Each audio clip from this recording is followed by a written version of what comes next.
지금 중국이 발칵 뒤집혔습니다. 중국의 유명 경제 전문 기자 생방송 중에 도저히 해서는 안 될 말을 해버린 겁니다. 무대는 한국 그리고 그곳에서 벌어진 진실 앞에서 그는 결국 입을 열고 말았습니다. 그는 한국에서 직접 보고 듣고 느낀 것을 중국과 비교하며 있는 그대로 폭로했습니다. 이 발언이 전파를 타는 순간 중국 네티즌들은 격분했고 정부는 당황한 기색을 숨기지 못한 채 급히 사태 수습에 나섰습니다. 현재 이 영상은 중국 전역은 물론 해외까지 퍼지며 뜨거운 논쟁을 일으키고 있습니다. 그렇다면 이 기자는 한국에서 대체 무엇을 본 것일까요? 지금부터 그 충격적인 14일간의 기록을 전합니다. 지금 시작하겠습니다. 그 전에 잠깐 1초 만에 누를 수 있는 구독과 좋아요 눌러주시면 다음 영상 제작에 큰 힘이 됩니다. 안녕하세요. 저는 리샤오입니다. 42살이고 중국 CNC 방송국에서 시사 전문 기자로 일하고 있습니다. 제가 오늘 여러분께 들려드릴 이야기는 제 인생을 완전히 뒤바꾼 한국 방문기입니다. 처음 한국에 가게 된 건 전혀 좋은 목적이 아니었어요. 솔직히 말하면 한국의 민낯을 폭로하라는 특명을 받았거든요. 그때 저는 한국을 어떻게 생각했느냐고요. 과거 영광에 취한 위선 국가라고 봤습니다. 경제적으로는 성장했지만 본질적으로는 여전히 후진적인 나라라고 확신했어요. 제가 그동안 중국 언론을 통해 접한 한국은 그런 모습이었거든요. 방송국 국장이 저를 부르더니 이렇게 말했습니다. 리샤오, 이번에 한국에 직접 가서 취재해라. 그들의 진짜 모습을 보여달라고요. 저는 그 말을 듣고 가슴이 뛰었습니다. 드디어 한국의 실체를 직접 확인할 기회가 온 거죠. 출발 전날 밤, 저는 소셜미디어에 이렇게 썼습니다. 한국의 진짜 모습을 보여주겠다고요. 그들이 숨기고 있는 진실을 파헤치겠다고 자신만만하게 선언했어요. 댓글들이 쏟아져 들어왔습니다.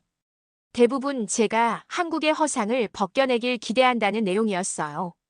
그런데 지금 생각해보면 그때의 저는 너무 오만했습니다.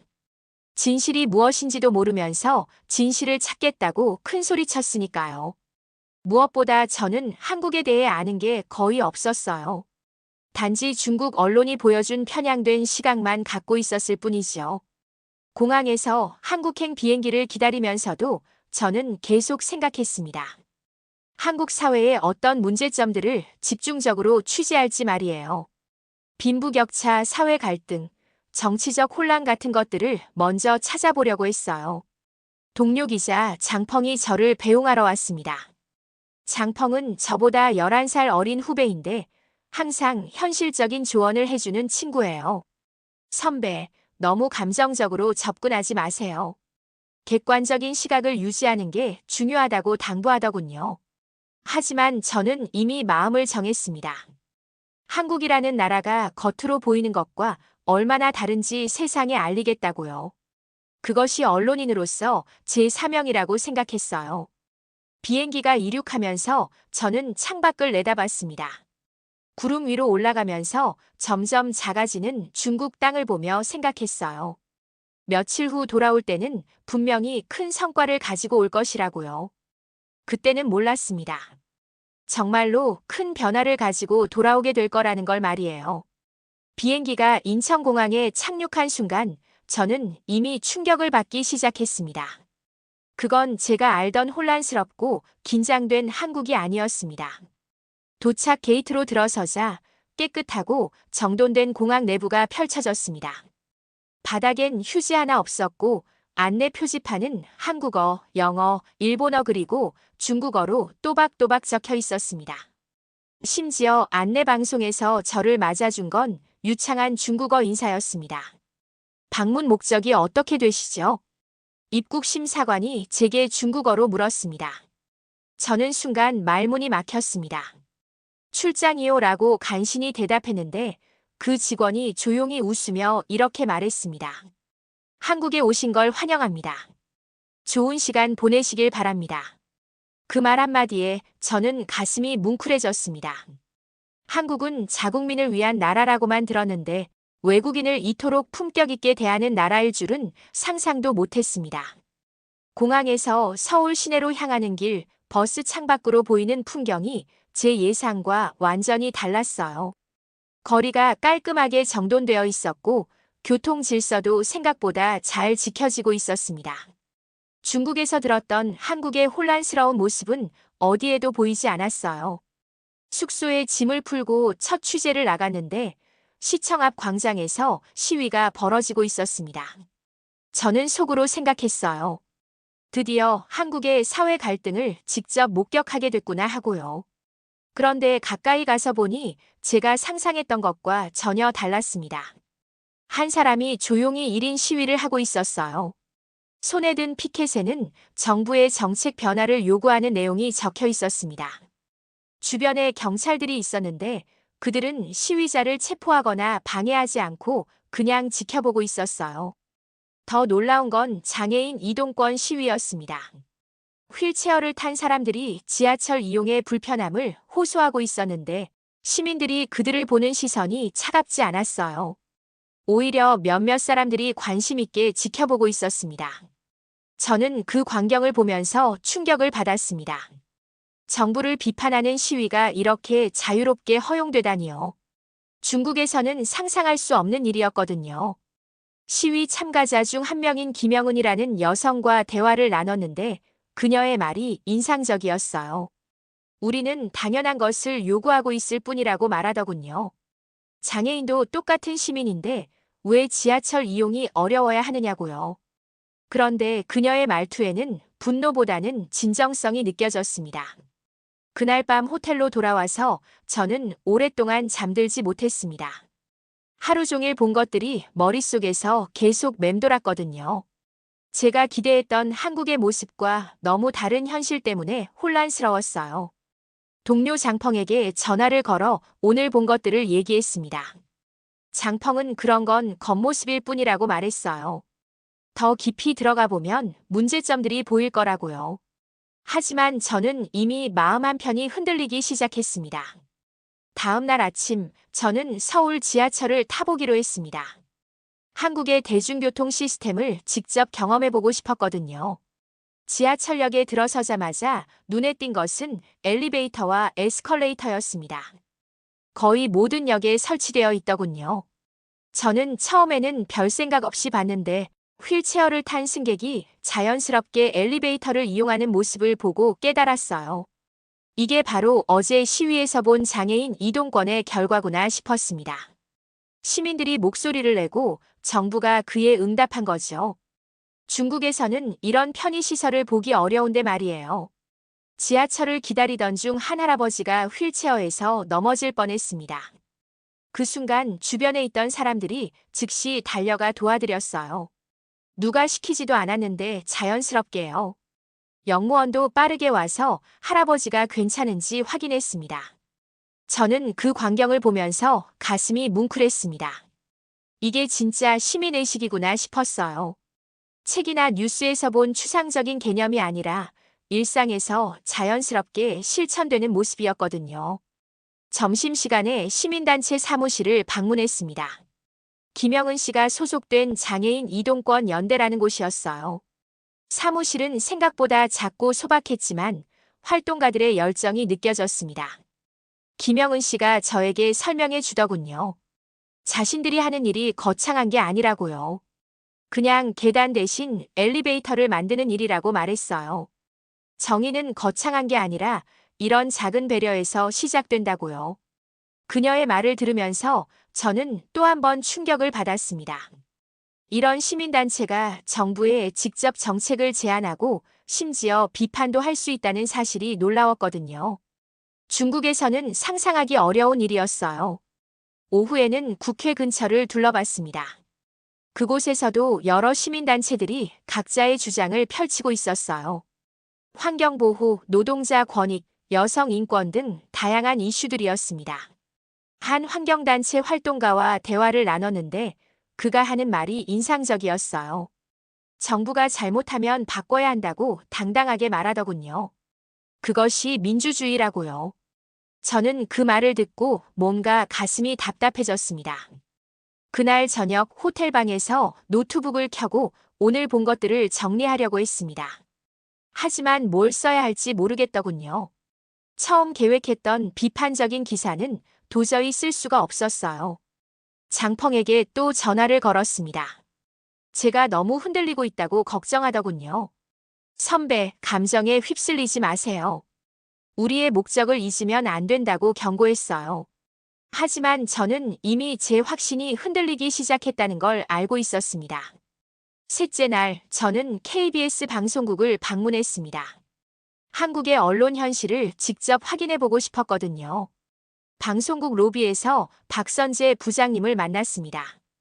50대 중반으로 보이는 분이었는데 첫인상부터 범상치 않았어요. 유머러스하면서도 어딘가 강단이 있어 보였거든요.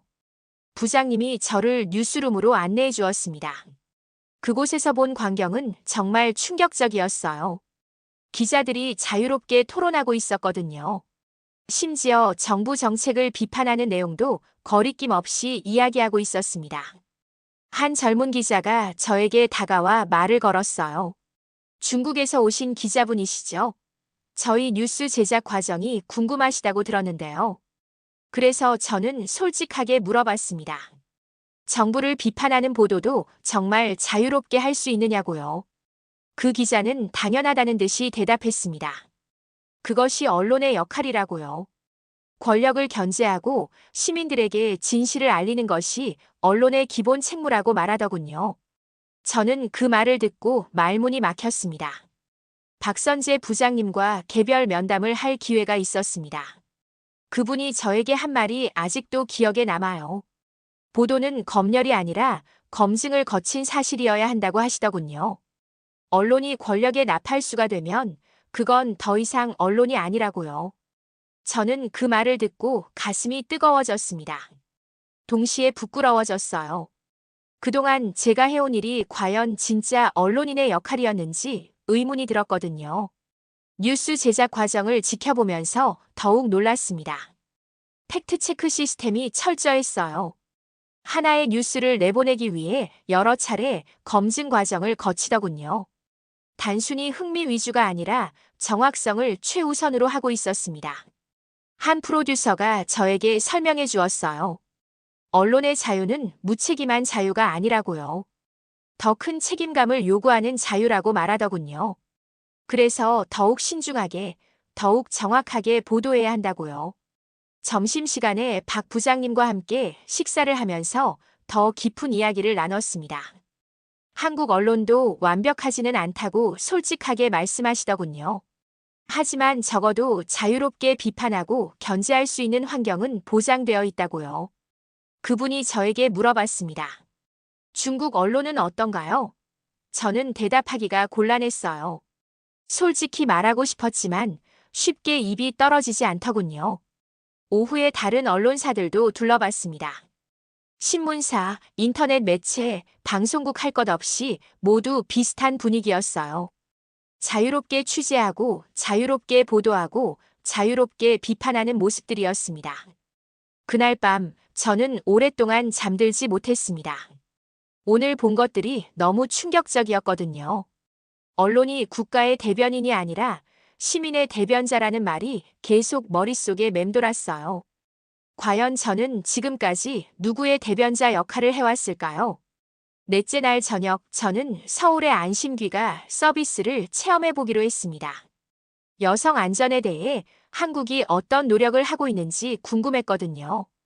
강남역 근처에서 늦은 시간에 혼자 걸어가고 있을 때 경찰관 한 분이 다가왔습니다. 처음에는 뭔가 잘못했나 싶어 긴장했어요. 하지만 그 경찰관은 친근하게 말을 걸었습니다. 혹시 집까지 멀리 가시나요? 필요하시면 안전하게 집까지 모셔다 드릴 수 있다고 하더군요. 저는 깜짝 놀랐습니다. 경찰이 시민에게 먼저 도움을 제안하다니요. 그 경찰관과 함께 걸으면서 대화를 나눴습니다. 이런 서비스가 언제부터 시작됐냐고 물어봤더니 여성들의 안전 요구가 높아지면서 자연스럽게 만들어진 제도라고 설명해 주더군요. 더 놀라운 건 중국어 안내서까지 준비되어 있다는 사실이었어요. 외국인 관광객들을 위한 배려였죠. 스마트폰 앱으로도 신고할 수 있다고 보여주면서 이게 감시가 아니라 보호라고 강조했습니다. 저는 그 말을 듣고 뭔가 복잡한 기분이 들었어요. 감시와 보호의 차이를 한 번도 생각해 본 적이 없었거든요. 중국에서는 둘이 거의 같은 의미로 받아들여지는데 말이에요. 다음 날 새벽 홍대 근처를 지나가면서 또 다른 광경을 목격했습니다.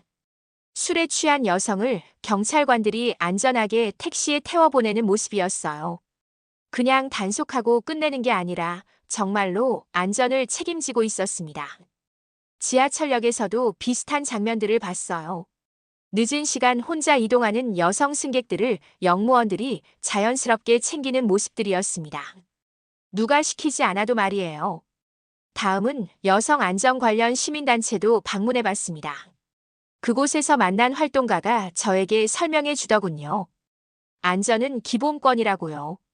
성별에 관계없이 모든 시민이 안전하게 생활할 권리가 있다고 말했어요. 그분이 보여준 통계 자료가 인상적이었습니다. 여성 대상 범죄가 꾸준히 감소하고 있다는 내용이었어요. 단순히 처벌만 강화한 게 아니라 예방 시스템을 체계적으로 구축한 결과라고 설명하더군요. 저는 그 이야기를 들으면서 감동받았습니다. 안전이 단순히 통제나 감시의 문제가 아니라 시민들의 기본적인 삶의 질과 연결되어 있다는 걸 깨달았거든요. 그날 밤 호텔로 돌아가는 길에 저 혼자 생각해봤습니다. 과연 중국에서 이런 안전 서비스를 받아본 적이 있나 하고요. 솔직히 기억나지 않았어요. 오히려 경찰을 보면 피하고 싶었던 기억만 남아 있었습니다. 한국에서 경험한 안전의 개념은 완전히 달랐어요.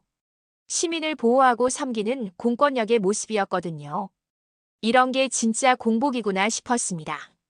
장펑에게 전화를 걸어 오늘 경험한 것들을 이야기했습니다. 하지만 장펑은 여전히 걱정스러워했어요. 선배가 너무 감정적으로 변하고 있다면서요. 저는 그의 걱정을 이해했지만 동시에 뭔가 중요한 것을 놓치고 있다는 생각이 들었습니다. 다섯째 날, 저는 우연히 특수교육센터를 방문하게 되었습니다. 길을 잘못 들어서 헤매다가 발견한 곳이었어요. 건물 밖에서 아름다운 피아노 선율이 들려왔습니다. 호기심에 이끌려 안으로 들어가 봤더니 발달장애 아동들의 음악 수업이 진행되고 있었어요. 한지우라는 10살 소녀가 피아노를 연주하고 있었습니다. 손가락 움직임이 서툴렀지만 그 아이의 표정은 정말 진지했어요. 음악에 완전히 몰입해 있는 모습이었거든요. 수업이 끝나고 담당 선생님과 이야기를 나눴습니다. 그 선생님이 저에게 놀라운 이야기를 들려주었어요. 한지우가 1년 전만 해도 피아노를 만지지도 못했다고 하더군요. 처음에는 큰 소리만 나도 놀라서 울었다고 했습니다. 하지만 선생님들의 끈기 있는 지도와 아이 자신의 노력으로 이렇게까지 발전했다는 거예요. 저는 그 말을 듣고 가슴이 뭉클해졌습니다. 한지우가 수줍게 저에게 다가왔습니다. 외국에서 오셨어요? 제 연주 어땠어요? 라고 물어보더군요. 저는 정말 아름다웠다고 대답했어요. 그 순간 그 아이의 얼굴에 환한 미소가 피어올랐습니다. 그 아이가 제게 그림 하나를 건네주었어요. 색연필로 그린 서툰 그림이었지만 그 안에 담긴 마음이 느껴졌습니다. 다양한 색깔의 사람들이 손을 잡고 웃고 있는 그림이었어요. 센터장님과 면담을 할 기회가 있었습니다. 그분이 저에게 한국의 특수교육 철학에 대해 설명해 주었어요. 단순히 돌봄이 아니라 자아실현을 돕는 교육이라고 강조하시더군요. 모든 아이들은 각자의 속도로 성장할 권리가 있다고 말씀하셨어요. 사회가 그들을 포기하는 게 아니라 끝까지 함께 가야 한다고요. 저는 그 말을 듣고 눈물이 날 뻔했습니다. 다른 교실들도 둘러봤습니다. 미술치료, 언어치료, 사회적응 훈련 등 다양한 프로그램들이 진행되고 있었어요. 모든 선생님들의 표정이 정말 따뜻했습니다. 한 어머니가 저에게 다가와 이야기를 들려주었어요. 처음에는 아이의 장애를 받아들이기 어려웠다고 솔직하게 말씀하시더군요. 하지만 이곳에서 희망을 찾았다고 했어요. 아이가 조금씩 발전하는 모습을 보면서 세상에 대한 생각이 바뀌었다고 하셨습니다. 장애는 극복해야 할 대상이 아니라 함께 살아가야 할 차이라는 걸 깨달았다고요. 저는 그날 특수교육센터에서 정말 많은 것을 배웠습니다. 사회적 약자를 바라보는 시각이 완전히 달라졌어요. 동정이나 시혜가 아니라 진정한 동반자로 여기는 마음을 배웠습니다. 한지우가 그려준 그림을 호텔방에 붙여놓고 오랫동안 바라봤습니다.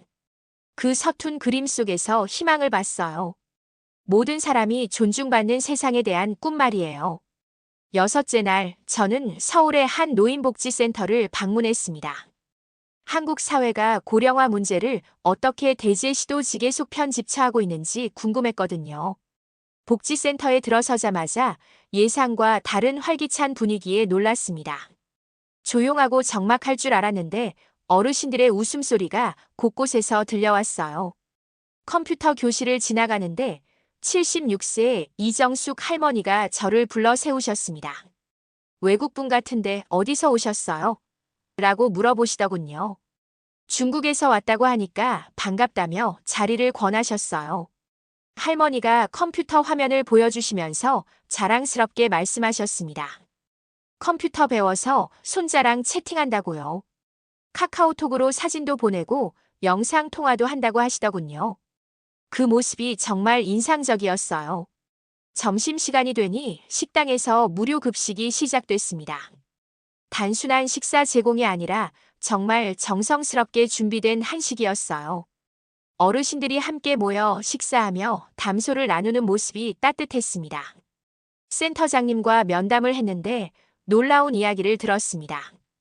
여기 오시는 어르신들을 단순한 돌봄 대상으로 보지 않는다고 하더군요. 여전히 사회의 구성원이고 활동의 주체라고 강조하셨어요. 오후에는 다양한 프로그램들을 구경했습니다. 서예 교실, 요가 수업, 노래 교실까지 정말 다채로웠어요.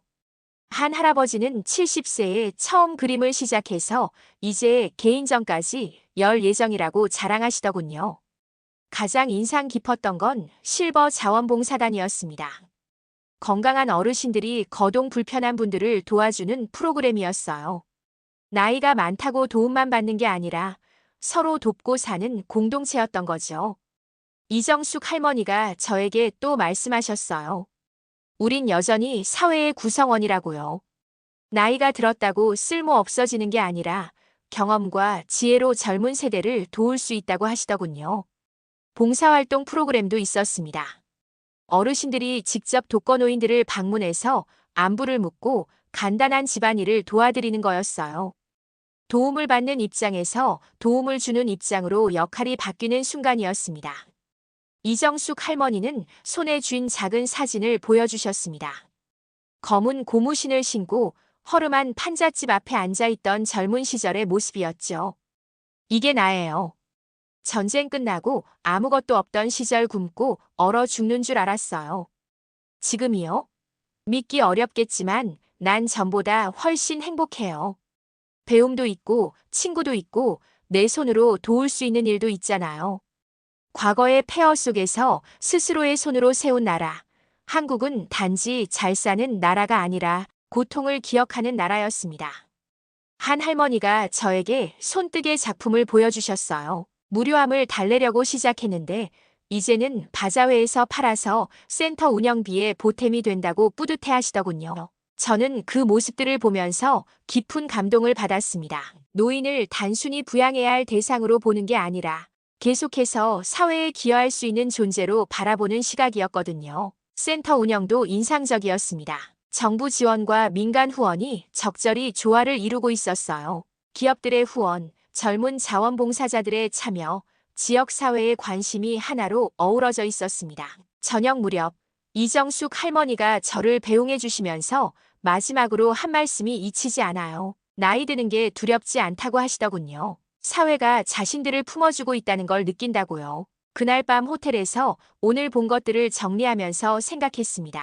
한국 사회가 고령화 문제를 어떻게 바라보고 있는지 알 수 있었어요. 문제로만 보는 게 아니라 함께 풀어가야 할 과제로 접근하고 있었던 거죠. 중국으로 돌아온 저는 일주일 동안 아무 기사도 쓸 수 없었습니다. 책상 앞에 앉아도 키보드를 누를 수가 없었어요. 방송국 국장이 저를 불렀습니다. 한국 취재는 어땠냐고 물어보더군요. 저는 대답을 망설였어요. 뭐라고 말해야 할지 모르겠더군요. 국장은 제가 준비해온 한국 비판 기사를 기대하고 있었습니다. 하지만 저는 그런 기사를 쓸 수가 없었어요. 제가 본 한국의 모습은 비판할 대상이 아니었거든요. 동료 장펑이 걱정스럽게 저를 찾아왔습니다. 선배, 왜 이래요? 빨리 기사를 써야 하지 않겠어요? 라고 재촉했어요. 하지만 저는 여전히 망설였습니다. 그때 갑자기 생방송 출연 요청이 들어왔습니다. 한국 취재 결과를 실시간으로 보고하라는 거였어요. 저는 거절하려고 했지만 이미 방송 스케줄이 잡혀 있다고 하더군요. 방송 직전까지 저는 고민했습니다. 과연 어떤 이야기를 해야 할까요? 회사가 원하는 이야기를 할까? 아니면 제가 직접 본 진실을 말할까요? 카메라 앞에 앉았을 때 제 마음은 이미 정해져 있었습니다. 진실을 말하기로 했어요. 한국에서 본 것들을 있는 그대로 이야기하기로 결심했습니다. 방송이 시작되고 진행자가 질문했습니다. 한국의 실상은 어땠느냐고요? 저는 잠시 침묵했다가 입을 열었습니다. 한국에서 저는 예상과 다른 모습들을 많이 봤다고 말했어요. 시민들이 자유롭게 정부를 비판하고 사회적 약자를 배려하는 시스템이 작동하고 있다고 했습니다. 진행자가 당황하면서 다른 질문을 던졌어요. 하지만 저는 계속해서 제가 본 진실을 이야기했습니다. 장애인을 위한 배려, 노인을 위한 시설, 여성의 안전을 위한 노력들을 말했어요. 그 순간 누군가 제게 신호를 보냈습니다. 그만하라는 뜻이었어요. 하지만 저는 멈출 수 없었습니다. 특수교육센터에서 만난 한지우의 모습, 이정숙 할머니의 미소가 떠올랐거든요. 언론의 자유가 보장되는 사회가 얼마나 소중한지 말했습니다. 시민들이 목소리를 낼 수 있고 그 목소리가 정책에 반영되는 시스템의 가치를 이야기했어요. 갑자기 방송이 중단됐습니다. 기술적 문제라고 공지가 나왔지만 저는 무슨 일인지 알고 있었어요. 제가 말한 내용이 방송국의 방침과 맞지 않았던 거죠. 다음 날 저는 해고 통보를 받았습니다. 회사 방침에 어긋나는 보도를 했다는 이유였어요. 20년간 몸담았던 직장에서 쫓겨나는 순간이었습니다. 하지만 저는 후회하지 않았습니다. 처음으로 진짜 기자다운 일을 했다는 생각이 들었거든요. 한지우가 그려준 그림을 보면서 다짐했어요. 앞으로는 진실만을 말하는 기자가 되겠다고요. 지금 저는 독립기자로 새 출발을 준비하고 있습니다. 쉽지 않은 길이지만 진실을 말하는 것에 대해서는 후회가 없어요.